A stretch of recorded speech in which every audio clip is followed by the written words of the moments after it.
নগর পাড়ে গ্রামে ছোট্ট এক কুঁড়েঘরের বাস করত রফিক নামের এক কফি বিক্রেতা। তার ছিল একটি ভাঙাচোরা কুঁড়েঘর। সে সেখানে স্ত্রী শারমিন আর ৩ সন্তানকে নিয়ে জীবন যাপন করত। প্রতিদিন ভোর হওয়ার আগেই রফিক ঘুম থেকে উঠত, হাতে নিত একটি কেটলি আর কয়েকটি কাপ। তারপর বের হয়ে যেত গ্রামের রাস্তা আর নগরের বাজারের মোড়ে কফি বিক্রি করতে। আয় ছিল খুব অল্প, তবুও রফিক প্রাণপণ চেষ্টা করত পরিবারকে অন্তত 2 বেলা খাবার দিতে।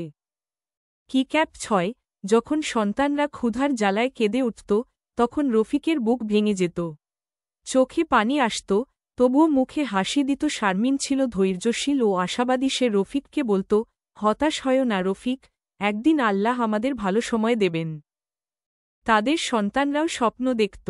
কেউ বলত, আমি ডাক্তার হব, কেউ বলত, আমি শিক্ষক হব, কেউ বলত, আমি বাবার জন্য বড় কফির দোকান বানাব। দারিদ্র্যের অন্ধকারে থেকেও পরিবারটি ভালোবাসা আর আশার আলোয় টিকে ছিল।